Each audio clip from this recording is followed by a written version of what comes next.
The former Messiah, the vanquisher of the Demon Lord, is betrayed by humanity after saving the world. As he meets his cruel fate, Takeru finds himself in the body of a boy with a troubled life. It turns out that Earth has been facing some mad demons ever since his disappearance to the other world. Dates and hunters are now common, but despite all of that, Takeru's unparalleled strength outclasses even the S-rank hunters. The boy chooses to live a peaceful life, scarred by the fate of his past, and discovers what it means to be truly loved by Kusanaga's friends and family. Ready to dive into this action-filled, unique story with amazing art? Stay tuned until the end to see how he beats the immortal Hydra. Takeru wakes up in a hospital bed, shocked that he has returned from the other world. The story explores his past, as he always gets the bullied primary character treatment. As they laughed over him, the boy could not fight his bullies back, which added to his self-hate. He started hating the people who ignored his misery, and he hated the ones who tormented him, as much as he hated his pathetic self. The boy had always wished for a chance to redo everything that happened in his life, right until he woke up in a church of another world.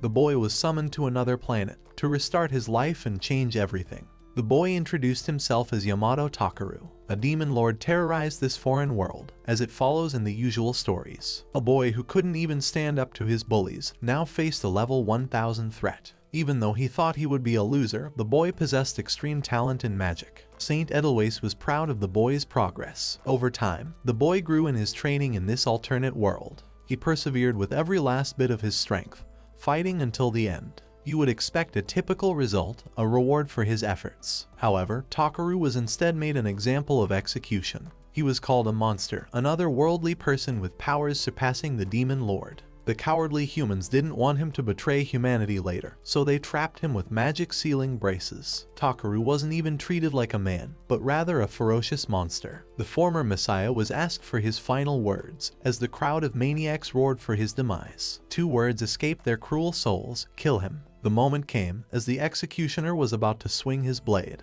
At that moment, Takeru had heard the cries of the saint who cared for him. Takeru had never received acceptance in either of the 2 worlds he lived in, and as the blade severed his body, Takeru was glad that he had lived a happy life, making someone else cry for him. That's how he ended up in the hospital. An air of mystery surrounds him, because he doesn't even know how he ended up back in Japan. Takeru questioned how it was even possible, since he had long since died. He questions if the 3 years were all a dream, but no longer finds a purpose in thinking about them. Takeru tries to confirm his situation, and suddenly looks into the mirror. He startles himself and realizes that he's incurred some bone fractures. Channeling his healing ability, Takeru recovers all injuries and returns to total health. This action confirmed that magic exists and that his life wasn't a dream. Takeru's utterly confused, but who is even more confused is his mother, who Takeru doesn't recognize, since this isn't his own body. The woman is shocked that he's able to move when he has several fractures all over his body. Takeru decides to go with the amnesia route. Basically, he's pretending that he doesn't remember anything at all. Takeru is told that he was playing with his friends on the rooftop when he slipped and fell.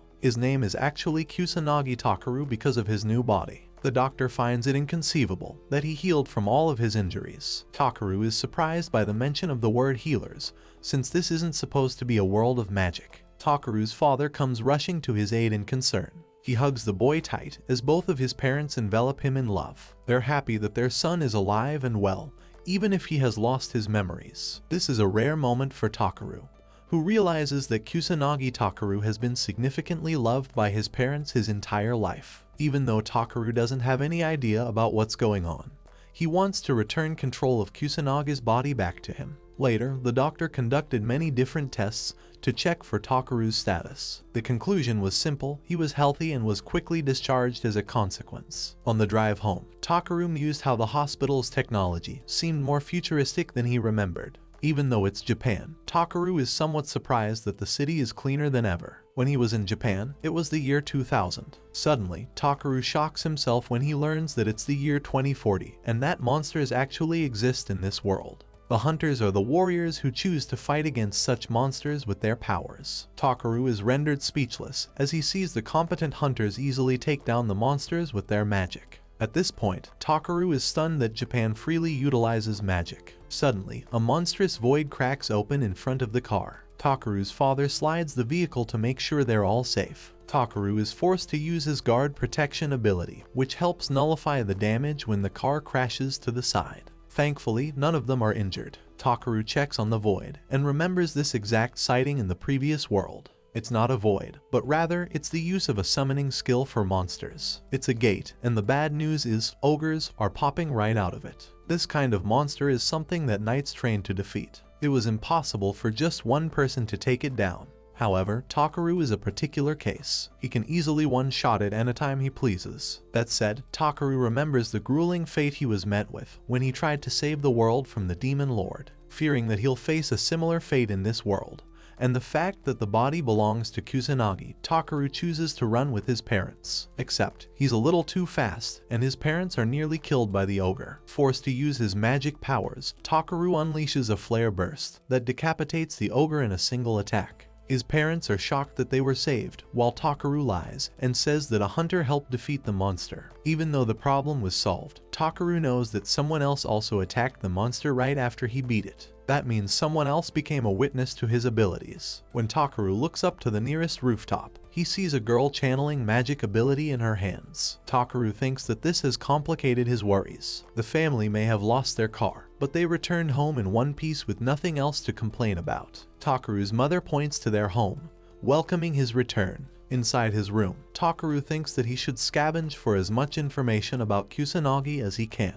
He tries to look for a diary, but ends up finding nothing except for a hunter magazine. Takeru learns that Kusanagi really likes heroes. He learns of a ranking system of hunters and realizes that they're considered celebrities in this world. Takeru feels at odds with the world because he's in a hyper-advanced Japan with technology light years ahead. Takeru tries to operate his smartphone and stuns himself with the notification sound. In fact, he's more nervous about ruining something expensive than fighting the literal demon lord. The facial recognition unlocks his face as he checks the mail. Takeru learns that Araki is furious with him for trying to make a move to make himself unalive. This message reminds Takeru of the haunting past he shared with his bullies. Araki tells him that he'll make him pay when he returns to school. Takeru realizes that Kusanagi must have been the sucker responsible for his fall. Araki sends a picture to show off his muscles. Takeru is worried that he'll get a hefty phone bill for sending an image like that. But his dumbass doesn't know that Wi-Fi exists. Even as a boomer, his mother is more well-versed in technology than him. With his time off, Takeru spent a great deal of time discovering things on his smartphone. 30 years back, when he was called to another world, gates began connecting to Earth, leading to monsters growing out of them. The monsters ferociously attacked and killed people. Not even the most lethal weapons could kill these creatures. That's when magicians popped out to fight them, saving humanity. The magicians passed their abilities as skills. Magic became essential in daily life to defeat strong creatures. Those who learned magic were called the magic, and the ones who defeated monsters were called hunters. Their duty is to protect humanity.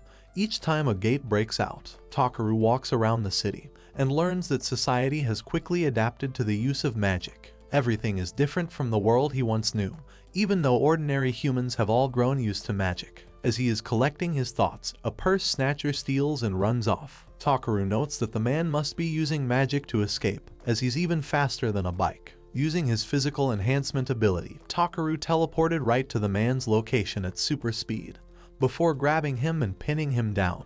The day is saved thanks to Takeru's assistance as he returns the purse to the girl. He's acquired a fan, as no one has ever seen someone use a physical enhancement to this high of a speed. Takeru feels alarmed because he doesn't want to expose his abilities to the people. The boy is rewarded with sweets for his help by the older lady. Takeru is reminded of his own grandma and finds himself smiling as he returns his gratitude. Despite 40 years having passed by, nothing in reality changed. Takeru was grateful enough for that. In a dark alleyway, a man tries to sucker punch Takeru from behind. Takeru evades, like he saw that slow punch coming from a universe away. The man staggers and is revealed to be Araki, who is pissed and wants his revenge on Kusanagi. Takeru remembers the soy boy, who is currently screaming his lungs out for Takeru to pronounce his name correctly. Takeru is convinced that nothing has changed. Araki throws a temper tantrum, calling the one he knew as Kusanagi a trash vermin. Araki's belligerent and childish screams don't affect Takeru, who is drifting off to his thoughts about bullies staying the same, no matter the age. Even though he was deathly afraid of delinquents like this loudmouth, he no longer felt worried even a little bit. Instead, Takeru felt more fearful of fighting dragons from other parts of the world. Araki feels like a little dog in comparison, like a puppy with all bark and no bite. Takeru thinks that's a sign of growth within himself. Araki gets pissed and locks a fist headed right for Takeru's head. Takeru calculates his options, as he could easily send this guy to the nearest building if he wanted. Takeru thinks that he should adopt a minimal approach by disrupting his movement. The man stomps the ground and straight up knocks him in the face for insulting his parents, as that is one line Takeru isn't ready for anyone to cross. Araki's swollen face suits him, but he's still a resilient pest who wants to fight back. However, things get shaky when a gate of monsters breaks open behind Araki. Araki's face gets swollen a second time by the monster, who really knocks him out for good. With the annoyance subsided, Takeru turned his attention to the beast. At least there aren't any monsters around the area, so Takeru can use his abilities without anyone seeing him. Activating his physical enhancement skill, Takeru's speed blitzes the creature with incredible precision. He lands a forceful strike in the creature's abdominals, ripping apart its flesh. With the creature defeated in one attack, Takeru thinks that he might have overdone it with the dramatic horror. He wants to take care of the gate, so as to ensure monsters can't roam around as they please. Takeru decides to destroy the magic circle that maintains the summoning magic in the first place. Having easily destroyed it, Takeru's job is finished as he runs off. When the police arrive at the location, the same girl from before is shocked that a man capable of taking down an ogre with a single hit even exists in this world. Not to mention the fact that the gate was closed all at the same time. While they discover an injured boy, it's obvious that Araki isn't capable of beating an ogre. This man is actually telling the police that he did, even though the hunter girl can sense he has a tiny amount of mana. She remembers Takeru's face from back then. Pondering what could have happened on Earth, a man reveals her name is Takamine Sakura. Sakura is actually a beautiful girl, and the youngest hunter to join the S-rank hunters, meaning she is crazy powerful by herself. At present, Sakura reflects that an ogre is far beyond the likes of regular hunters, so much so that multiple A-rank hunters are required for it to be taken down. Someone defeated it before she even got there. Sakura questions if there is a hunter in the city who is even stronger than her. Returning to the Kazami High School, Takeru has to recontinue his student life as Kusanagi. He remembers his parents arguing for his health and even stopping him from going to school. But he wanted to join it for Kusanaga's sake, so he doesn't miss any classes. Takeru finds himself among the other students and realizes that he doesn't have any friends of his own. It's intriguing to him how their lives are more similar than he thought, except he got a second chance on a foreign planet. He remembers practicing with Saint Edelweiss and his adventures. She was the only one who accepted him, helping Takeru realize his dream of creating a world where everyone can live happily. Takeru snaps himself out of his daydreams. Entering Class 2A, his teacher properly welcomes Kusanaga's return and informs the class that the boy is experiencing amnesia. Takeru takes his seat and witnesses the terrified state of his classmates. Then, Takeru hears Araki getting praise for his epic takedown of an ogre. Araki is enjoying the fame and praise until he spots the boy who absolutely crushed his face yesterday. Araki avoids looking at Takeru, who is just nonchalant in class. One boy approaches Kusanagi and asks if Takeru is okay in his state of amnesia. Takeru is actually surprised that someone approached him. Sawamura Takeru introduces himself and reminds him that they used to talk about hunters. Sawamura extends his hand to the boy, freezing him in place. Takeru is surprised to learn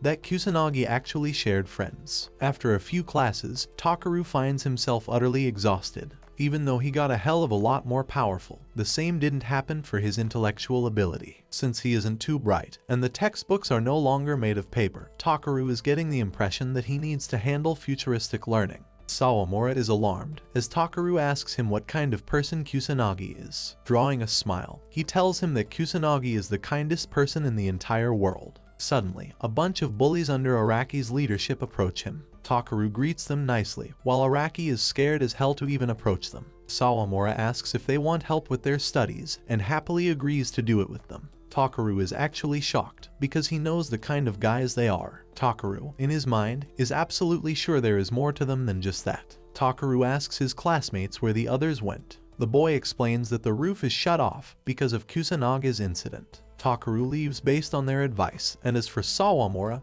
he's getting his butt handed to him. Araki punches him black and blue until he's on the floor. They're having fun while Takeru secretly observes their interaction. Araki spills that it was their doing that Kusanagi resorted to such extremes. Takeru realizes that Sawamura willingly comes here to protect Takeru. Even though Takeru wants to save Sawamura, he would be putting himself out in the open. Sawamura regrets abandoning Kusanagi despite being his friend. Remembering the word friend stuns Takeru. Sawamura blames himself, despite being a broken and beaten boy, for taking advantage of Kusanaga's kindness. Takeru feels extreme agitation in Kusanaga's body while Araki punches Sawamura to the ground. Takeru realizes that Kusanagi is compelling him to save his friend. For his sake, Takeru gets up and stands before Sawamura, hoping to entertain the bullies on the stage of their choosing. Sawamura is incapable of even discerning the one standing before him. He faints, and while Araki's group makes fun of the boy, Takeru calls him strong.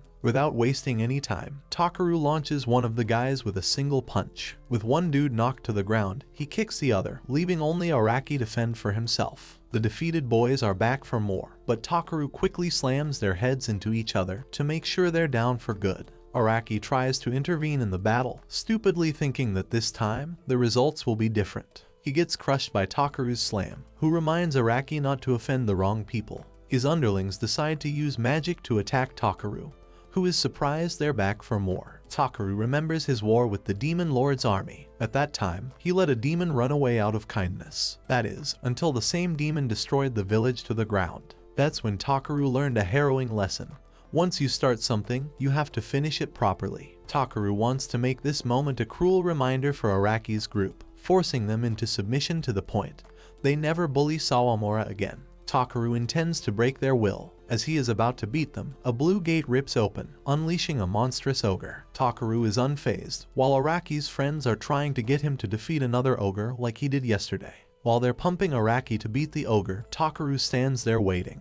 Araki plays Mr. Tough Guy and releases a pitiful fireball magic attack. The attack does absolutely nothing to the ogre, shocking all three of them, while Takeru remains unfazed. The ogre draws near and launches Araki's dumbass into next Tuesday. His friends try to make a run for it, leaving only Takeru standing in the ring to fight the tiny boss. Takeru shows off his own fireball skill by unleashing the flames of hell. He incinerates the monster in a single attack, while Araki stays defeated on the ground. Takeru approaches him and uses healing magic to heal some of his powers. Takeru then uses intense gravity magic to pin him to the ground. Takeru makes it straightforward to Araki that he doesn't want to ruin his peaceful life by standing out too much. In fact, he even allows Araki to take credit for defeating the ogre. Takeru emphasizes that Araki shouldn't involve himself with Sawamura or bully anyone. He cruelly reminds Araki of what would happen if he goes against what he said. Araki's brain literally shatters, and he faints like a puppy. Takeru hears the sound of people approaching and decides to run off, leaving the rest to Araki's hands. At the Oron Academy of Hunters, a girl tells Sakura that everything was already dealt with when she got there. Sakura isn't impressed. The girl explains that the male student called Araki claimed to defeat the monster, but he was far too weak to do so. She sensed mana beyond the output of a regular human and felt a rather monstrous presence. Sakura realizes that she's actually so afraid, despite being powerful. She checks Araki's profile and decides to take the case into her own hands. As for Sakura, she's flooded with praise and doesn't know how to deal with people who look up to her. She wants to do her job, which is defeating monsters, but it's getting complicated with the people alone. Sakura wants to be left alone. She's convinced that the one who defeated the ogres isn't Araki, and remembers that Araki was arguing with someone the other day at the scene of the battle. She thinks that the mystery person must be linked to the case and wants to talk to Araki. With all things considered, the youngest S-rank hunter joins the school to investigate the possibility of an irregular. The following day, the entire class is actually shocked to see a striking development in Araki. He's dressed up like a student, unlike himself, shocking even Sawamura, who questions the kind of character development this man went through. Araki's group turns to spot Sawamura, but Araki punches the hell out of them away, because he knows Takeru's warning. Coincidentally, Takeru comes around and greets his friend. He didn't precisely heal him fully, because he didn't want his healing magic to be exposed. Takeru tells his friend that his mother made a lot of tonkatsu, so he went home early. Sawamura feels happy for him and questions what's wrong with Araki. On the other hand, Sakura stares down at her new challenge, which lies in the vicinity of Kazami High School. Sakura reflects that all hunters are totally managed by the Hunters Association, which has unlimited power. She fuels her reason to find the supposed irregular, but that's when the Valkyrie is greeted by a familiar face. Orochi, the S-rank hunter, is here to join the party. Sakura disapproves of him, because his guild isn't supposed to be in charge of this reason. Orochi, as the guild master, assures the girl that she shouldn't worry. The Ouroboros guild is actually famous for their aggressive scouting methods, which is why he came here to hunt for the irregular. Sakura deduces that Orochi's guild has been trying to amass power recently. Sakura exclaims that Orochi is afraid of the god of war, but Orochi denies her words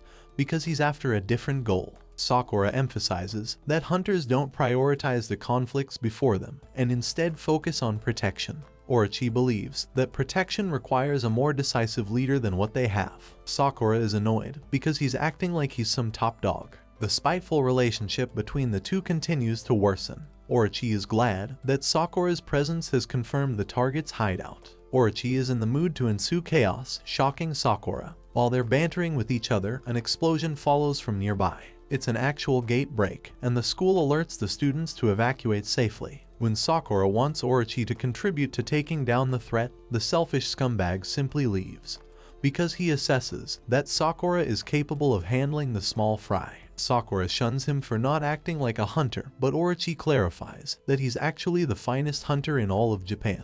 Orochi senses the gate power to be bigger than he imagined, and realizes that they're dealing with an actual monster here. The skeletal creatures chase after the student, until Sakura swoops in with incredible speed, taking them down. She's surprised that the number is more significant than what she anticipated. One monster is about to kill a girl, when Sakura uses her lightning boost skill to cut through and save the girl. She stands before the students like a hero. Sakura introduces herself as the S-rank hunter and instructs them to leave at once. She also notes that some students boast of fighting experience in order to survive. Even though the ghouls are the lowest rank monsters, the will-o-wisps can use magic, which is why she's targeting them. Sakura wonders if the class has taken care of the threat. She wants to protect them with her presence as a hunter. An utterance of Sacred Circle unleashes a wrathful attack. What Sakura sees is the same irregular that she's been looking for all along. As he commands Sacred Circle and defeats the monsters, Sakura claims that she's found the one,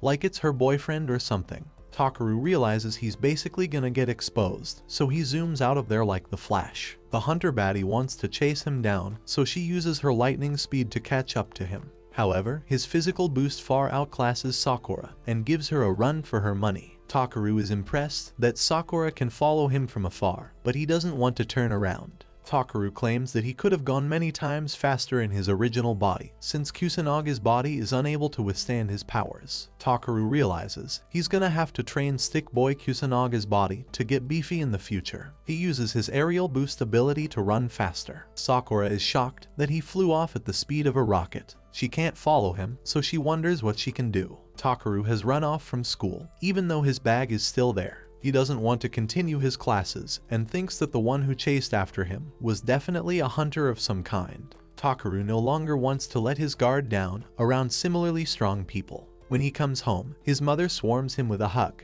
She was worried because she had received the news that ogres appeared at his school. Takeru is surprised that his phone is already at home. His mother tells him that a friend of his came by and reported the situation. When Takeru leaves for his room, Sakura is casually sipping her tea and welcoming the boy. Takeru remembers seeing her face and acting surprised that he's meeting an S-class hunter. He also realizes that she's the one who chased after him. Sakura insists that she's got some questions for him regarding the incidents. Takeru's face screams, "This is bad," because he knows he's in deep trouble here. Takeru thinks of his chances because he can't exactly run away, and his mother seems to be misunderstood. Takeru exclaims that he wants to thank her in private and invites her to her room. Sakura accepts, while Takeru's mother is celebrating for whatever reason. Inside his room, Takeru invites her to sit, but she refuses to follow his demands. Takeru sits down and is immediately questioned about his identity. Sakura is bent on restraining him based on his answer. Takeru knows that he'll get caught if he tries to lie, and if he tries to say that he's from a different world, he will definitely get zapped. Sakura charges right ahead and tries to intimidate him, but Takeru thinks of her as a cute pet instead of getting intimidated. Takeru tells her that he has amnesia, which she can readily confirm with his parents. Sakura questions how he's capable of fighting monsters and how he's totally unfazed. Takeru explains that he's just like that, but Sakura is asking why he's insistent on hiding his powers. Takeru tells her that he doesn't want to expose his powers because he's afraid. He also doesn't have any desire to become a hunter. Sakura tells him that he could get everything he wanted from society if he contributed using his powers. Remembering the gore ending he got in the previous world, Takeru states that he doesn't require success and only cares for a peaceful life. Sakura backs away and tells him that they won't have issues with him as long as he refuses to commit evil with his powers. Takeru is actually shocked that she's taking him at his word. Sakura explains that, in the end, all he did was protect other people, so she doesn't really have a reason not to. Sakura is about to leave and apologizes for the trouble she caused. She scolds him for setting his phone password to 0000 because that's basically how she ended up at his house. For a strong guy, his password is weaker than his pullout game. Sakura stops for a minute and reveals that she became a hunter to protect other people's lives. She knows that Kusanagi won't be able to hide his ability forever, but she vows to protect his peaceful life because it is her duty. Saying those words, she turns away, reminding the boy that people like Saint Edelweiss exist in this world. Sakura is sneaky enough to capture his contact information and finds it hilarious that he has such strong amnesia that he doesn't know how to operate a smartphone. Sakura thinks of him as a mysterious person, and a 2,000-year-old boomer scolds her for texting someone while walking.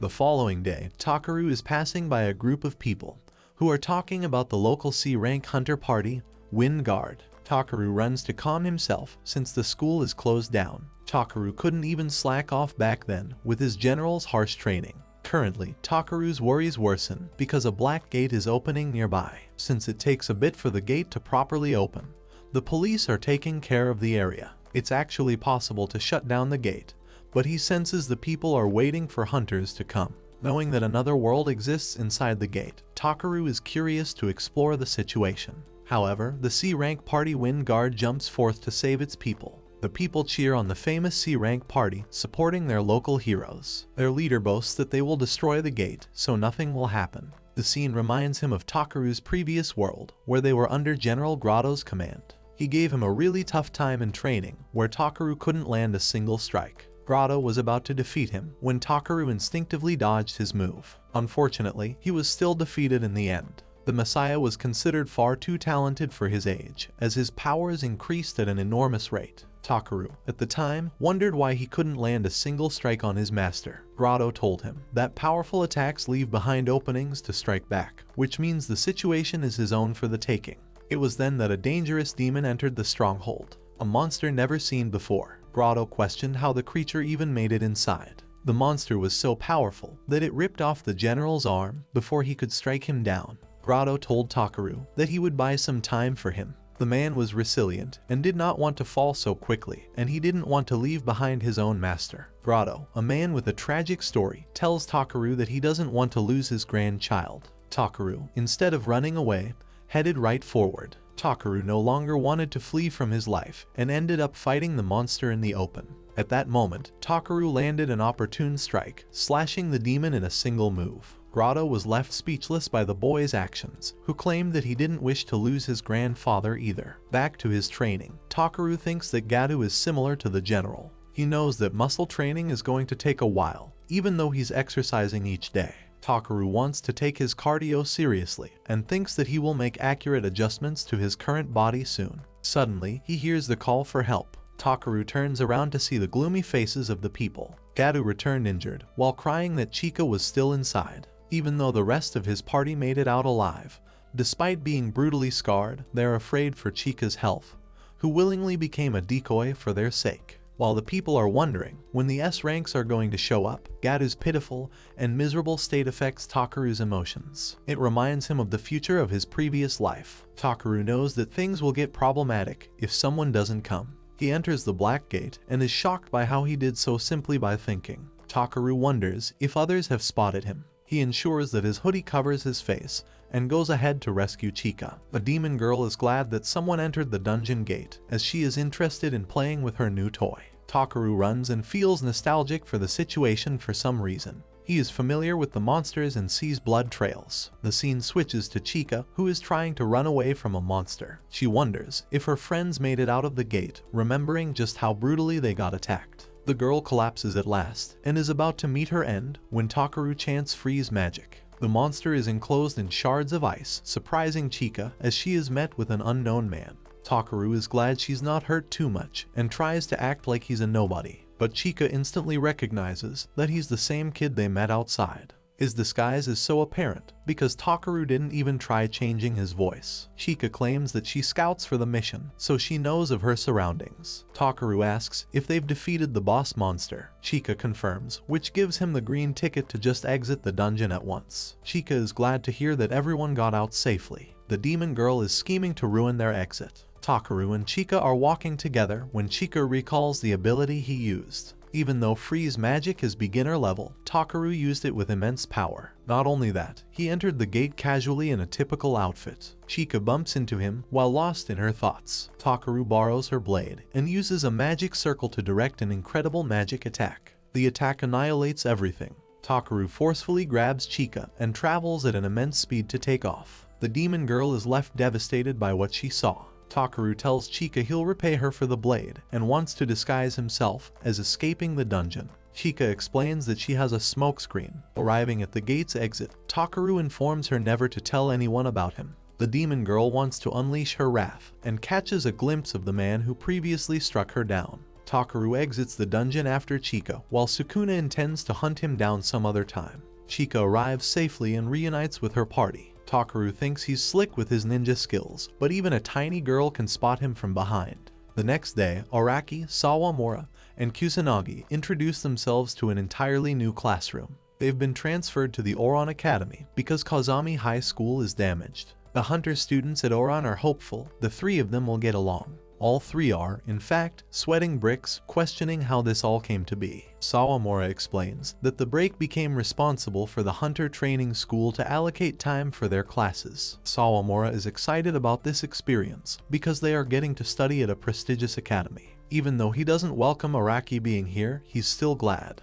Takeru tells his buddy that it will be fine. Sawamura is a fanboy of the famous hunter Sakura and tells him about the many graduates at Ouran Academy. He goes on a yapping festival for a while, with Takeru drifting to his thoughts. Takeru notes that the students are all equipped with weapons to fight at any given moment. Sawamura asked if Kusanagi had managed to meet Sakura. That's because, apparently, she's the one who picked up his smartphone and left for his house. Kusanagi tells him that she left the phone like a person. Sawamura uses 400 IQ, and wonders if they exchanged contact information by any chance. Takeru thinks that it will be troublesome if that actually happens. Sawamura warns him about Sakura's fan club. In fact, the gorgeous hunter is on her way to approach them. Takeru spots her from afar and immediately notices that Sakura might not have friends. Sakura passes by and gives him a sincere smile. Sawamura catches onto this and questions his friend, because he obviously knows that something is going on here. Takeru shares a conversation with Sakura, who tells him about Chika's report to the Hunters Association. Chika did her best to conceal the name of the person who saved her life. Sakura emphasizes that she can't entirely cover for him anywhere he goes. The association is looking for this person because they can guess the strength of the boss monster inside. Since the gate was D rank, the C rank party should have been finished in 10 minutes. But in reality, the gate contained an A rank monster that someone coincidentally defeated. Sakura tells him that there is also an enemy with strong magical powers that are causing problems. Takeru apologizes because he's made it worse for Sakura to cover him. Sakura tells him that what he did was right, as he is a citizen who must protect herself with her might. Remembering that promise, Sakura assures him that the hunters will take care of the difficult things, while he cares for the parents, who are worried for him. That night, Takeru reflects on finding a good person. He understands why she must have a fan club for herself. Takeru faces another monster, and thinks that he shouldn't take any action in this situation. Funnily enough, hunters pop out of nowhere to defeat the beast, and he doesn't really have to move an inch. The hunters defeated the monster with ease, and asked if Takeru was alright. They pose like they're the Jinyu squad from Dragon Ball Z. Salma extends his hand to Takeru's talents while being an A rank hunter himself. He's actually the president of Sakura's fan club, called Ouran Society. Even after that flashy introduction, Takeru's facial expression is like Saitama's when he says, "Okay." Power Rangers are trying to impress the dude, who can't say a word. He wonders if this is really just a fan club. Salma explains that Takeru is fit to join their society as part of Sakura's followers. He also notices that Takeru shows uncanny calmness before the monster, meaning he's strong. Takeru tries to make an excuse when Sakura appears out of nowhere. Takeru tells them about the people in front of him, but they're already gone. The following day, Takeru questions the kind of experience he went through the other day. He thinks Sakura's influence must be unique for a guild to form within the academy. When he opens the door, he meets Salma again. Takeru doesn't want to bother him, but unfortunately, Salma sits right in his class. Takeru is on his 13th reason, as he can't even avoid eye contact with the guy who's staring at him 24/7. Takeru is fed up and wonders what his deal is at this point. Sawamura, on the other hand, gives a 12-page lore drop on Salma, who is one of the only few A-rank hunters of Orin Academy. In the next scene, their class is on the training grounds. Their teacher commands them in preparation for the next lesson. Sawamura explains that the hunters go through hunter training, fighting fake monsters to battle real monsters in actual battles. The doppelganger slimes have the capability to change their form, according to the data that is fed. For example, the slime can easily change into an ogre, even though regular slimes are incapable of doing that. However, since these are produced with the help of magicians, they have more abilities. Takeru is intrigued by the magicians, who developed various types of magic tools. The hunters practice by defeating the monster in a team style. Takeru thinks it's similar to what firefighters do. He hears Araki muttering from behind and shuts him down. Salma uses his excellent spearmanship to cut apart the slime monster in style. As for the slime goblins, Takeru is called to defeat them with a weapon. Takeru is recommended to use a sword and doesn't want to go for a magic tool. Sawamura is forced to use a magic tool because his physical ability is hot garbage. The goblin proceeds to attack Takeru, and while Araki and Sawamura use fireballs to defeat their opponents, Takeru anticipates the goblin will draw near. Shockingly enough, the monster refuses to attack him and stands still. Takeru confirms that he struck the creature. The goblin's face severs from its head as it collapses in an instant. The rest of the students are left shocked at how fast Takeru moved to defeat the creature. Takeru tries to feign ignorance by playing dumb and tries to seek Araki's support. Araki has to play along, while Sawamura wonders what's happening. Only one man has seen through Takeru's abilities, and that is Salma, the spearman. In the library, Takeru finds himself bored in the library. He's been trying to surrender control back to Kusanaga's body, but he just can't seem to find a way. He did find a magazine on dead heroic spirit possession, resembling his situation. Takeru thinks that he possesses Kusanaga's actual body. He wonders if Kusanagi is still alive. Takeru's thoughts are disrupted by the annoying Salma, who apologizes for the sudden startle. Salma claims that he's become really interested in Takeru and deduces that Takeru is trying to hide his true powers. Salma claims that he has the ability to observe people and judge their true strength, yet he can't even spot a limit to Takeru's powers. Takeru tries to play simply like he's an average student with memory loss, but Salma sees through the smoke. Salma claims to be interested in his true strength and requests a matchup against Takeru. He observes Takeru reading a magazine about Hunter Yusuke. The woman is a top-class hunter in Japan and defeats him with ease. An impatient Takeru wants to meet this woman as soon as he can. Salma explains that she is not an easy person to find. However, he could manipulate his family's connections to discover her. Takeru is shocked and gets up in his face. Salma wagers that if Takeru reveals his powers in a match against him, he'll introduce Takeru to the hunter. There are a few black gates that are preserved on the academy grounds for training purposes. Even though the students need permission to enter, the A-rank student Salma has no problem entering the location. He thinks it will be a fitting stage for their battle. Takeru is prepared to fight because he will be introduced to Yusuke, and his abilities will remain hidden after the fight. Salma initiates the fight and attacks Takeru with his spear. Takeru dodges, but Salma shows excellent control by using another attack. Takeru counters with his sword and confidently blocks Salma's attacks. Salma is convinced that Takeru is truly strong.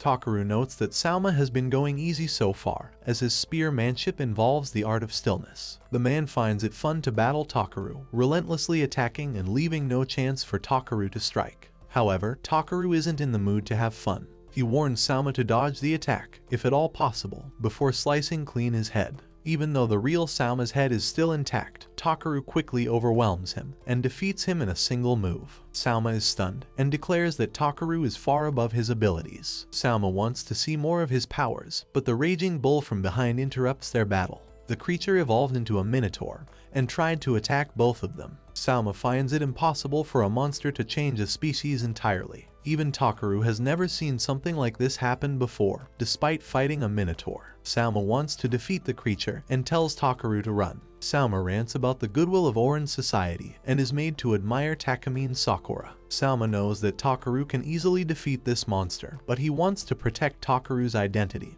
by sharing Sakura's ideals. Salma claims that he wants to become firm, just like Sakura. Exploring Salma's past, it is revealed that he won many battles in his family's dojo. Salma seemed like a promising student, and only the head of the clan could win against him in a 1 versus 1. Salma was constantly critiqued for not being rude to his opponents, but he just had to run them that fades without mercy. Salma earned praise from everyone and didn't have to worry about a single thing in his life. Life was easy as pie for him, up until one day, he spotted a black gate. He realized the gate might become dangerous and jumped in to acquire battle experience of his own. At that time, he didn't really care about being a hunter. One girl, Sakura herself, decided to go after him. The boy who thought of himself as undefeated and had everything was faced with an obstacle that he could not defeat. Salma's skills proved futile, and he could barely stand against the creature of his doom. Just when Salma thought his life was about to end, Sakura used her lightning boost ability to save him from imminent death. Sakura apologized and promised to defeat the monster in 1 move. Salma was shocked as his body shuddered in fear. However, just when he was about to be killed, Sakura saved him again,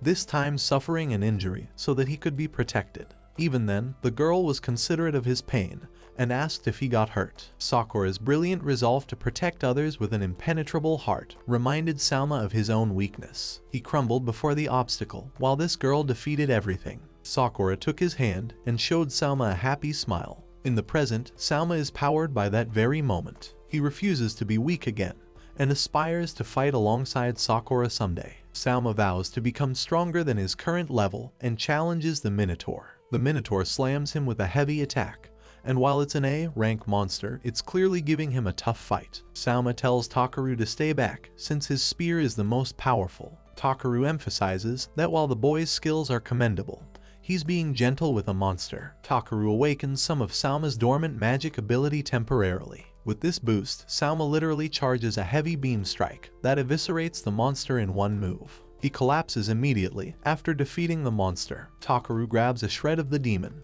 and recognizes something. Back at Orochi's guild, it is revealed that he's the one who perpetrated the recent 2 attacks. Orochi's certain that he'll defeat the irregular for sure next time, even if he's stronger than an S-rank hunter. Orochi has his sights set on hunting Kusanagi Takeru. In the next scene, the story explores some of Takeru's past in his previous life. This was when he was enslaved by his own people, who once called him the Messiah for rendering his protection upon the world. Takeru questioned why it kept happening, and he was even attacked by children who saw him as some kind of villain. Takeru's demise was perpetrated by a man who betrayed him. The thought of the blade slicing his neck is what awakens Takeru from his nightmare. After that uncomfortable nightmare, Takeru shares breakfast with his family. He requested that Salma set up a meeting with Yusugi during their summer break. Takeru's goal is to return control to Kusanagi, but he's unsure if he will disappear along with him. Takeru doesn't care much since he's already died in his previous life. His parents are worried sick for his health since his face looks so pale. Takeru assures them that nothing is wrong. He feels rather estranged by the fact that Kusanagi is loved so much by his parents. It motivates him to return control back to Kusanagi's body. Later, Takeru talks to Sawamura, who sends a picture of Salma wanting to talk to Takeru. Takeru coincidentally spots the boy who saved her life, as well as the rest of the C-rank Wind Guard members. Takeru meets them while feigning ignorance. Chika, in particular, is flustered and acting weird in his presence. Her team tries to play the ultimate wingman, but Chika runs away. Dadu approaches him and claims that Takeru is the one who saved her life. He wants to become strong enough to protect Chika in the future. Takeru tries to feign ignorance, but the man knows what he's doing. Dadu tells him that he'll be there if Takeru ever needs his aid. After their hospital trip, Takeru leaves for home on his own. He reflects how people are extremely nice to the boy's body. He wants to cherish the boy's connections until Kusanagi returns. He's so curious about summer break already. Takeru spots a hunter nearby who defeats a goblin. He questions his accomplice if that's their target. After receiving confirmation, the annoying people introduce themselves as Yashio and Shima. Both are A-rank hunters under the guild Ouroboros. Sakura had already instructed Takeru to avoid these guys. He's cautious around them, even though they want to interrogate the boy regarding the Kazami school incident. Yashio tries to be bold with his words, and reminds Takeru that they can always target Sawamura in his place. Forced to join the conversation, the three sit in an empty restaurant. Takeru is handed the documents to enter their guild. He questions whether this has anything to do with the school. Takeru reads the document, and it follows that he will be granted an executive position, with 50 million yen as his income. Yashio insists that he join their guild. Takeru thinks that if he met these spiteful idiots at the beginning, he would have started to hate the hunters. Takeru gets up and politely declines, claiming that he has no interest in becoming a hunter. As he is about to leave, Yashio and Shima take the hard way and jump ahead to attack him. Takeru turns around to face his two opponents, who are ready to do anything to make him join the guild. Takeru claims they're being violent. Yashio swoops in to attack him directly. Shima goes from behind and tries to take him by surprise. Takeru critically judges the situation and dodges each attack before rendering a heavy kick across Shima's face. While he's sent flying, Takeru battles with his other opponent using defensive maneuvers. Yashio uses his ability to manipulate his weapon and praises Takeru's evasive prowess. He wants to strip Takeru's mobility by pushing him to a corner. Shima actually manages to catch Takeru and signals Yashio to attack. Takeru merely dodges at the right moment and knees Shima from behind. The man is forced to use his healing ability constantly to charge a punch. Takeru uses his defensive skill and takes the full force of the hit, which does nothing to him. Yashio tries to attack him, but his attack is blocked. Takeru's skills far outclass both A-rank hunters, who are defeated in a single move. Takeru leaves them defeated on the floor. Knowing that their leader's words were correct, they wanted to try and manipulate the hostage route. Yashio claims that they kidnapped someone important to him. Takeru questions if Sawamura is the one who got kidnapped, but Yashio reveals that it's Araki they have gotten their hands on. Takeru destroys him without really caring much. He wants to take care of Araki's kidnapper next, but suddenly Takeru spots a call coming from Yashio's phone. Takeru picks up the call, and Orochi is there to praise his abilities from the other side. The boy questions what a guild leader would want from someone like him. Orochi emphasizes that he wants Takeru to join, and is bent on reporting to the Hunter Association. Orochi plays around, stating that he won't expose him at all, and instead, he wants to use Takeru as his secret weapon. He assures Takeru that there aren't any obligations. Takeru receives an image that shocks him to his senses. He sees the pictures of his parents in hospital beds. Orochi states that he fed them poison that the world's medicine can't cure. He celebrates having dented Takeru's composure. Orochi tells him the coordinates to receive the antidote, advising him to come alone. A furious Takeru with murder on his mind is prepared to obliterate anyone in his path. After visiting his parents, Takeru apologizes for getting them in trouble. He turns up to the coordinates that the guild later mentioned. Takeru meets Echidna, who accompanies Orochi. She guides him inside the guild, where a black gate awaits them. Echidna explains that Orochi is waiting for him inside. Takeru enters the gate to witness 100 ogres standing behind Orochi. Orochi shows him his pets, who basically listen to everything he commands. Takeru quickly deduces that he's the culprit responsible for sending those monsters his way. Orochi laughs and remembers how Gadu's suffering made it enjoyable. Takeru questions the man's true goals. Orochi reveals that he's on a path to burn down rules and systems that govern the world. Basically, he's an egomaniac who thinks his moral values stand atop overall, as he's going to rule the world with monsters. Takeru claims that what he's doing is an impossible task, as the authorities will be there to stop them with the S-rank hunters. Orochi agrees, and states that he's got trump cards up his sleeve. He tosses the antidote to Takeru, claiming that he wanted an amicable relationship with him from the start. Takeru thinks that it's a little too late, since he literally kidnapped the dude's parents. Orochi rants about how Takeru must feel trapped, hiding his powers from the media, feeling like a collared dog to the world's opinion if he gets revealed. Orochi wants to offer him a place where he can exercise that power while enjoying himself, as power is supreme in his worldview. Even after that edgy invitation, Takeru declines the man like a true Chad and breaks his antidote to pieces. This is because Takeru has already identified and cured his parents of the poisoning.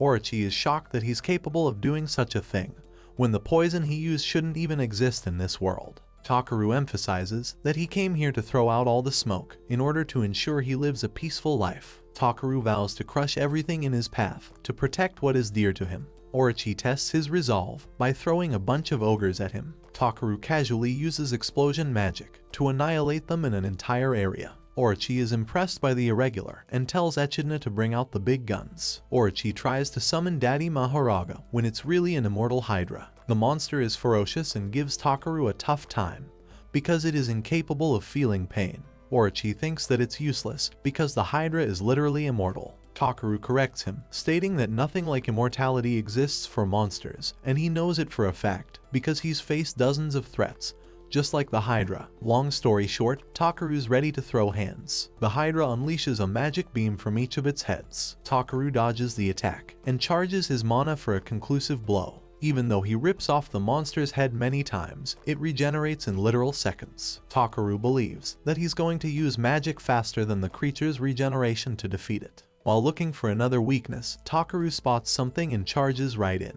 He takes advantage of the sky and recognizes that the creature's weakness is its tail. Takeru releases destructive magic to annihilate the Hydra. With the monster defeated, Takeru stands before Orochi, stating that he's next. Takeru is surprised when he sees multiple gate openings with monsters lurking from all sides. The boy lunges to attack the creature before finding his face turning to stone. Orochi announces his victory as his opponent foolishly meets eyes with the basilisk. However, Takeru used that move as a distraction and created the perfect opening for himself. Takeru unleashes a rib-shattering punch and is about to land a second hit on Orochi when Echidna stops him. Echidna exchanges blows with Takeru, who kicks her from behind, completely advocating for equality. With her skull pinned to the ground, Takeru is about to blast her to pieces when Echidna reveals her true form. She's actually a demon who is impressed by the boy's ability and knowledge. Takeru approaches her with unwavering resolve. The demon is shocked, as Takeru's only job is to always kill demons. Unprecedented fear overwhelms her, like she's facing the demon lord's presence himself. Echidna is encroached by this fear when Orochi pops up from behind.